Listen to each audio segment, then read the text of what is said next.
तो हेलो दोस्तों, कैसे हैं आप। उम्मीद है आप सब लोग अच्छे होंगे। हॉन्टेड मिला के एक और नए एपिसोड में आप लोगों का स्वागत है।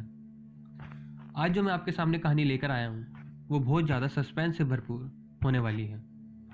और ये कहानी इतनी बड़ी है कि मैं आप लोगों को एक वीडियो में नहीं बता सकता, इसलिए इस कहानी के मैंने 2 भाग बनाए हैं। पहला भाग जो आज मैं आप लोगों को बताऊंगा। कहानी शुरू करने से पहले मैं आप लोगों को कुछ बताना चाहता। जिस तरह हमारे यहाँ आपातकाल पुलिस होती है, उसी तरह अमेरिका में एक स्पेशल पुलिस डिपार्टमेंट होता है जिनका काम जंगलों और पहाड़ों पर गायब हुए लोगों को ढूंढने का होता है। हमारी आज की कहानी भी एक ऐसे ही पुलिस अफसर के बारे में है जो अमेरिका में रहते हैं और उनका नाम डेविड है। अब आगे की कहानी मैं आप लोगों को डेविड के नज़रिए से ही सुनाऊंगा। मेरा नाम डेविड है। अपनी 35 साल की नौकरी में मैंने काफ़ी गायब हुए लोगों को ढूंढा है और उसमें मेरा रिकॉर्ड काफ़ी अच्छा रहा है।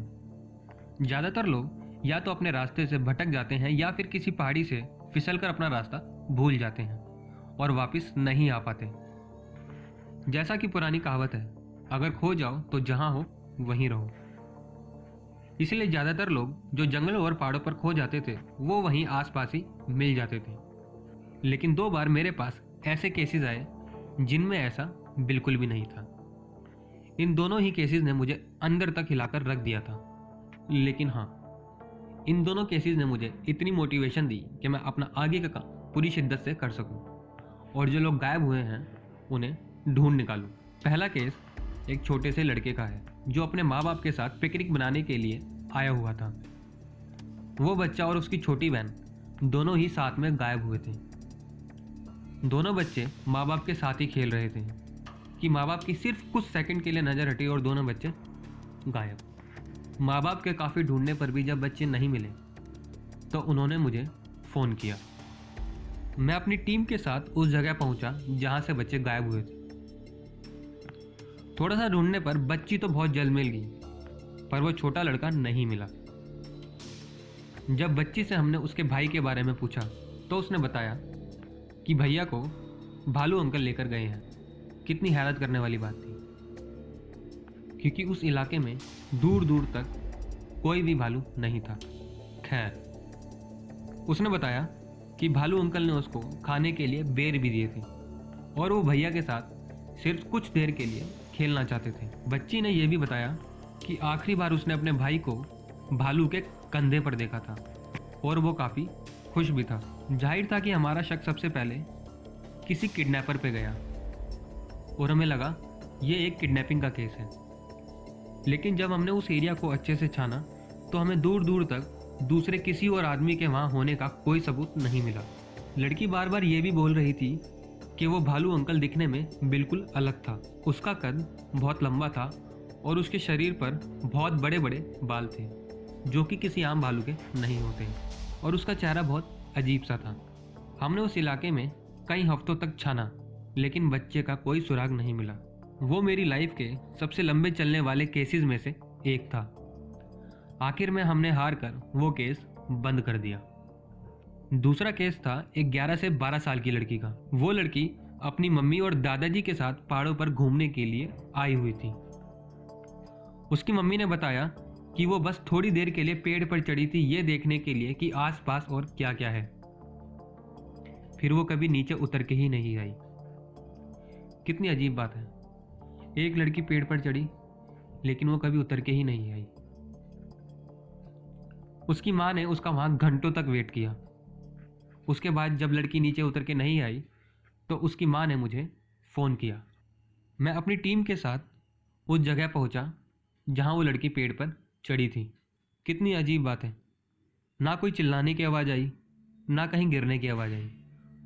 तो लड़की आखिर कहाँ गायब हो गई।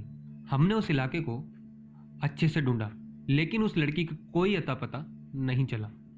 मैं आज तक नहीं समझ पाया कि वो दोनों बच्चे कहाँ गायब हुए, और उन मासूमों को ना ढूंढ पाने का दर्द मुझे आज भी बहुत सताता है। थोड़ा टाइम बीतने के बाद जब वो बच्ची भी हमें नहीं मिली तो हमने हार कर उस केस को भी बंद कर दिया। एक बार मुझे एक दूसरी टीम के अफसर के साथ काम करने का मौका मिला। हुआ यूं था कि हमें एक इलाके में कुछ भालुओं के होने की रिपोर्ट मिली थी। उसी रिपोर्ट के सिलसिले में हम वहां जांच के लिए गए थे। दरअसल उसी दौरान उस इलाके में एक आदमी के खो जाने की भी रिपोर्ट हमें मिली थी, जो हाइकिंग करने के लिए पहाड़ी पर आया हुआ था। हालांकि कुछ दिनों में उसको वापस आ जाना चाहिए था, लेकिन वो वापस नहीं आया। वैसे तो हमें ट्रेनिंग के दौरान पहाड़ चढ़ना सिखाया जाता है, और उस आदमी को ढूंढने के लिए हमें बहुत मुश्किल मुश्किल पहाड़ियाँ भी चढ़नी पड़ी थी। आखिर में वो हमें मिल ही गया। उसका पैर दो पत्थरों के बीच बने छोटे से छेद में फंसा हुआ था, और उसका पैर टूट भी गया था। मालूम पड़ा कि वो वहाँ 2 दिन से फंसा हुआ था, और उसका पैर थोड़ा सड़ना भी शुरू हो गया था। काफ़ी देर मशक्क़त करने के बाद हमने किसी तरह उसको बाहर निकाला, और हमने उसको हेलीकॉप्टर पर चढ़ा दिया। हेलीकॉप्टर में सिर्फ वो आदमी और डॉक्टर ही मौजूद था। बाद में उस डॉक्टर ने हमको बताया कि वो आदमी चुप ही नहीं हो रहा था। वो रोए जा रहा था, बार बार एक ही बात बोले जा रहा था कि वो बिल्कुल ठीक था और अच्छे से पहाड़ी की चढ़ाई कर रहा था, कि उसने वहाँ एक मिस्टीरियस आदमी को देखा। उस आदमी के पास चढ़ाई का कोई औजार नहीं था, और वो सिर्फ और सिर्फ सफ़ेद कपड़े में था। वो मिस्टीरियस आदमी के पास गया और उसको पीछे से आवाज़ लगाई। वो आदमी पलटा तो उसने देखा कि उसका कोई चेहरा ही नहीं है। सिर था, लेकिन कोई आँख, नाक, मुंह कुछ नहीं था। उसने बताया कि उस आदमी को देखकर वो इतना डर गया था कि जल्दी से पहाड़ी से नीचे उतरने लगा, और जल्दबाजी में उसी दौरान उसका पैर फिसल गया और वो फंस गया। उसने बताया कि जब वो वहाँ फंसा हुआ था तो पूरी रात उस बिना मुंह के आदमी के नीचे उतरने की आवाज़ें सुनता रहा। नीचे उतरते हुए उस आदमी की भयानक दिल दहलाने वाली चीखें पूरी रात उसने सुनी।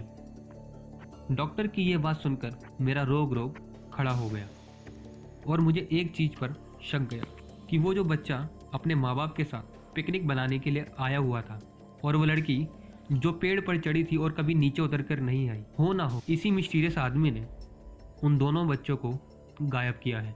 अगर ऐसा है तो उस आदमी को मैं छोड़ूंगा नहीं। तो दोस्तों, आज की कहानी का हमारा पहला भाग यही समाप्त होता है। अगले भाग में आप लोग जानेंगे क्या डेविड उस मिस्टीरियस आदमी को ढूंढने में कामयाब हो पाता है या नहीं। उम्मीद है आप लोगों को आज की स्टोरी पसंद आई होगी। अगर ऐसा है तो मुझे नीचे कमेंट बॉक्स सेक्शन में कमेंट करके जरूर बताइएगा। जब तक के लिए धन्यवाद।